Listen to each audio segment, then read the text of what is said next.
I think that one of the big successes that we see out there when it comes to Souls-likes is because many of them, of the very, very good ones, have built variety. And that's something that I've come to appreciate with each one of my Souls-likes, that I feel that they are actually good to play. Because even then, if I mention, for example, Lords of the Fallen, the original one, not the second one, on 2014, if there was at least something somewhat enjoyable in that game, is that it had build crafting, so that you could tweak around with some of the stuff that you have out there, even though that the combat gameplay on its core was not that amazing. Now, I'm to some extent relieved and concerned that we are going to have somewhat of a build crafting on Wuchang Fallen Feathers, but that is what I want to talk to you today, because it might not actually be what you're expecting. To some people, the character building and crafting in Wuchang Fallen Feathers is going to be amazing. To some other people, it's not, like myself, for example, that I like to take a look at the numbers, I like to take a look at parameters, percentages, stats, core stats, and things like that to min-max my characters.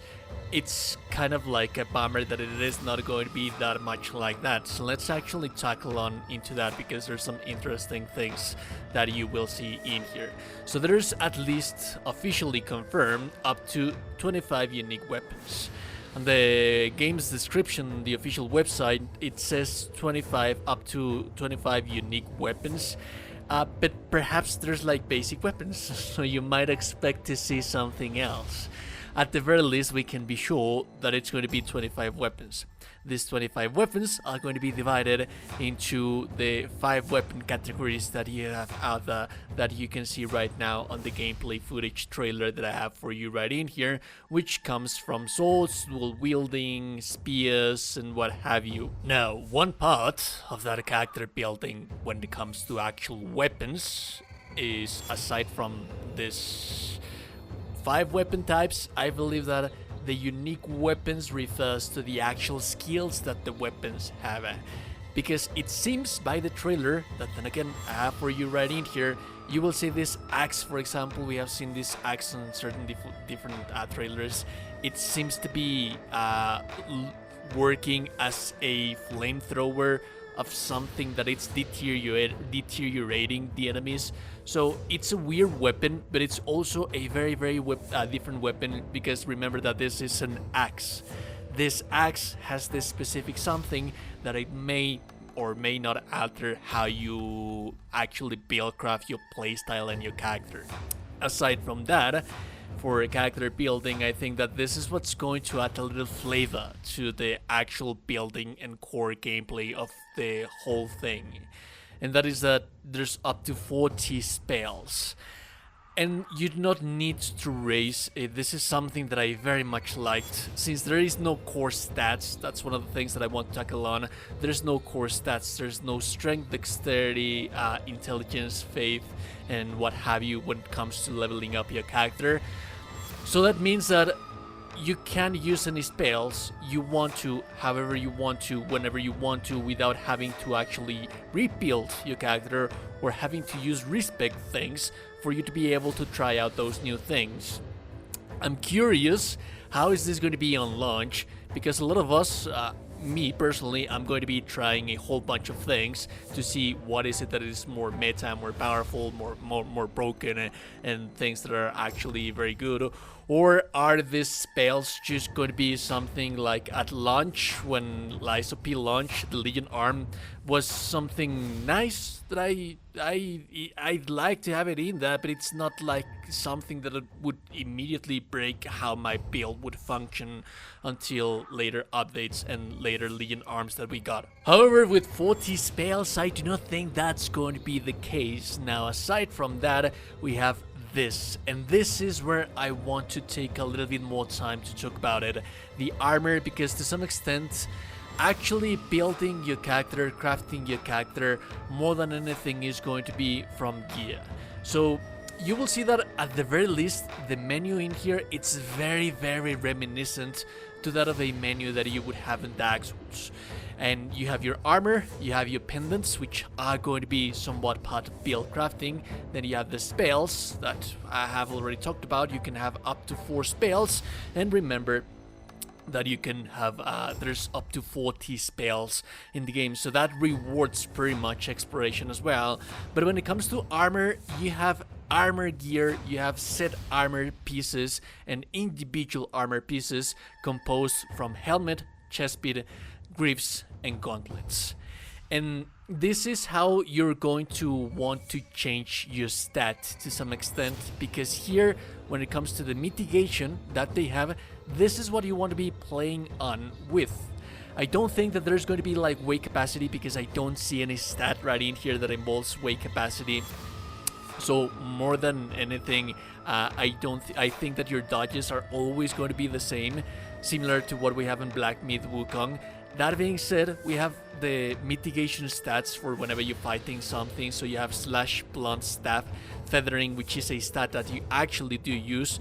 I'm thinking all of these stats that you have right in here, they are stats that you use yourself as damage dealer yourself, because you have magic. Your magic, probably you have spells for lightning and fire as well. The feathering, you have the feathering mechanic, which is how you build combo points in the game. Talk about that a little while. But and then you have tenacity, which sounds to me, hopefully sounds to me like a proper poise system. But we'll have to wait to see how poise, if there is poise in this game, will work, and how will it not work. So in this regard, I think that the actual build crafting in regards to fighting bosses, whenever you're struggling against something, you have to be very, very perceptive on what is it that they're using. If they're using magic, use something that has high magic resistance. If they're using lightning, use something that has high lightning resistance. You're fighting something that it has a mace, use something that it has high blunt resistance.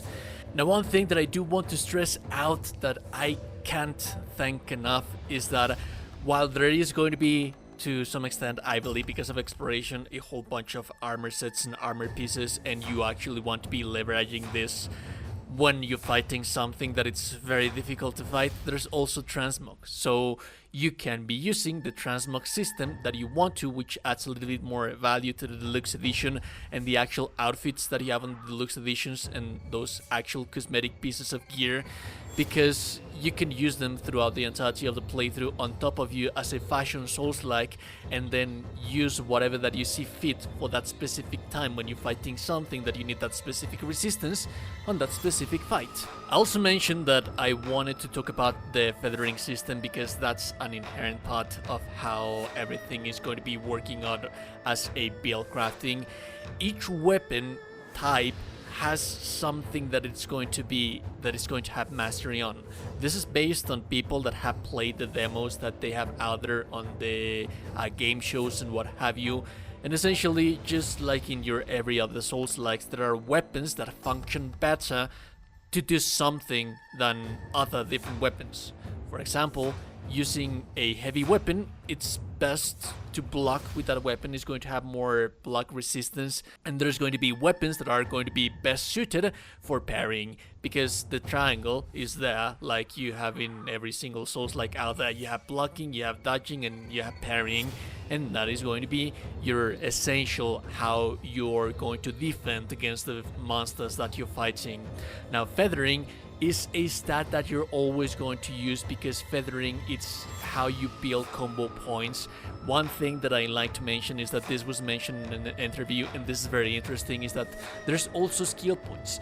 There's skill points that are going to contribute to build crafting, but where I'm not entirely sure if this is going to be something on the edges of like being able to purchase everything, or you're going to have to sustain to specific something per playthrough. One thing that I can tell you that the game's director has said, and this is something that we have covered on a different video, is that there's certain specific skill points or pathways that once you reach the later stages of the game, there is, like always, your health bar and your stamina system that you use to fight on Wuchang Fallen Feathers.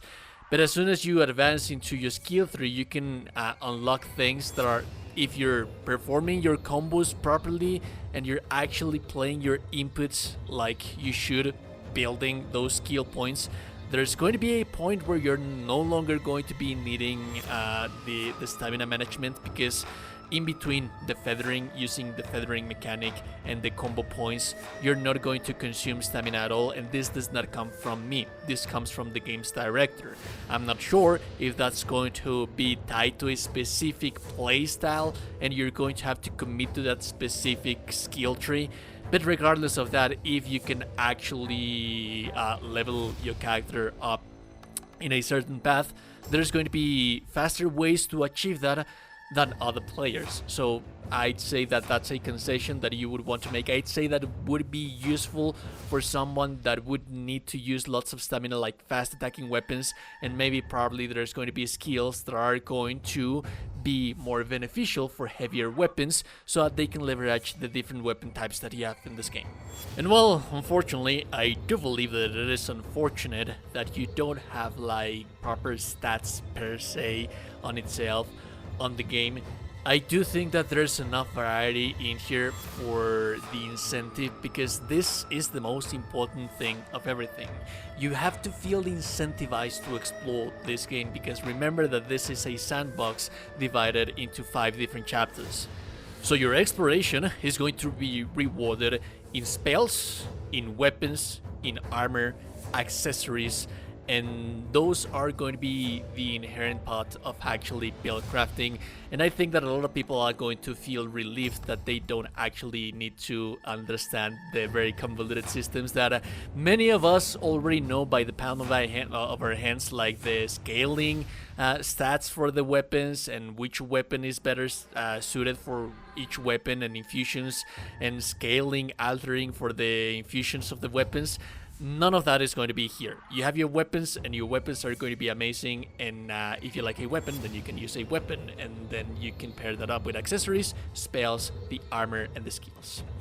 Let me know down in the comment section below, how do you feel about this? Do you prefer like a base core stat kills skill system, or are you comfortable? Like I do feel that I do have to say that it is a fresh breath of fresh air, that I'm just going to be able to pick up weapons out and start using them. Same goes for spells, without having to actually be stressing out about respec items because I can't use a specific certain something. If you like the content, like and super appreciate it. And also, you're a gorgeous, beautiful person.